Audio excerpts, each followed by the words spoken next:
પરસોત્તમ રૂપાલાના નિવેદનને લઈને અલ્પેશ કથિરિયાની પણ પ્રતિક્રિયા સામે આવી છે। તેમણે કહ્યું છે કે છૂટાછેડા બાદ દીકરીના પિતા પૈસા ગણવા બેસે તે શરમજનક છે।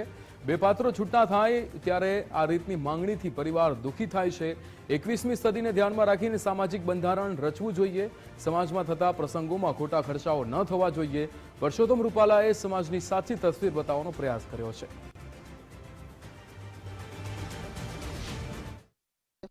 અલ્પેશભાઈ, શું કહેશો આ નિવેદનને લઈને?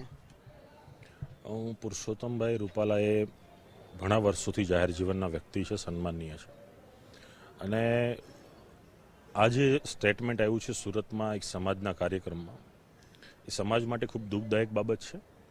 આજે ફેમિલી કોર્ટ, પોલીસ સ્ટેશન અને જ્યાં સમાધાનની મિટિંગો થતી હોય છે એ ઓફિસોમાં દીકરીના પરિવાર કે એના પિતા તરફથી જે માંગણીઓ મૂકવામાં આવે છે, જે વર્તમાન સમયમાં ખૂબ દુઃખદાયક વસ્તુ છે અને આ વસ્તુઓ ના હોવી જોઈએ। કોઈ પણ સમાજના લોકો જ્યારે લગ્ન કરે છે ત્યારે ધામધૂમથી ને પ્રેમથી કરે છે। સમજો કે કોઈ સમયાંતરે કોઈ પણની ભૂલ હોય અને બે પાત્રો વચ્ચે સંબંધ આગળ વધી શકે એવી શક્યતાઓ નથી અને છૂટા થવા માગે છે, તો એમાં આ પ્રકારની ડિમાન્ડોથી જે સમસ્યા ઊભી થાય છે અને એક પરિવાર ખૂબ દુઃખી બને છે, તો આ પ્રકારના ડિમાન્ડ અને આ પ્રકારની વસ્તુઓ ન થવી જોઈએ, એમાં હું સહમત છું।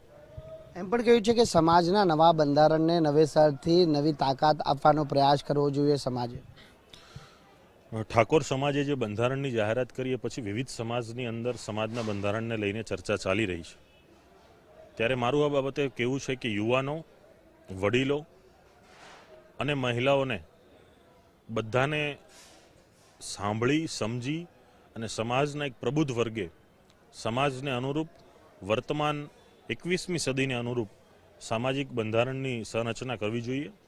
જૂના સમયની અંદર ઘણી વખત આપણે સોશિયલ મીડિયામાં જોઈએ છીએ કે આજથી 50, 60, 70, 40 વર્ષ પહેલાંના વિવિધ સમાજના બંધારણોની પુસ્તિકાઓ, બંધારણના પેમ્પલેટો આપણને ઘણી વખત સોશિયલ મીડિયામાં જોવા મળે છે।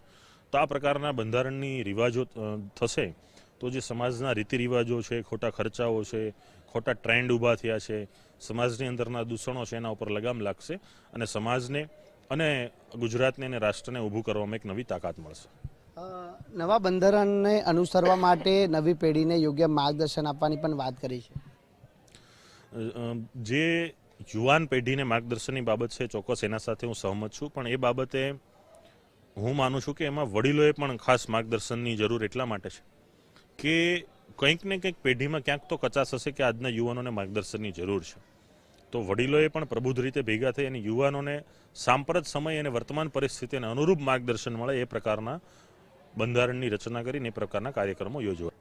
બિલકુલ, આ હતા અલ્પેશ કથિરિયા, જેમનું કહેવું છે કે જાહેર જીવનમાં રહેલા કેન્દ્રીય મંત્રી પરસોત્તમ રૂપાલાએ સમાજની જે વાસ્તવિક તસવીર છે તે જાહેર લોકો વચ્ચે મૂકી છે અને સમાજની જે પ્રમાણે પરિસ્થિતિ હાલ જોવા મળી રહી છે તેને લઈને જ આ જે વાત છે તે પરસોત્તમ રૂપાલા દ્વારા કરવામાં આવી રહી છે। જે સમજશક્તિ અને સહનતા છે તે આજના સમાજના લોકોમાં પણ છે તે ક્યાંક ઓછી હોવાનું પણ છે તે અહીં કહેવામાં આવી રહ્યું છે। કેમેરામેન દેવાંગ રાણા સાથે રાકેશ ભટ્ટ, ગુજરાત ફર્સ્ટ, સુરત।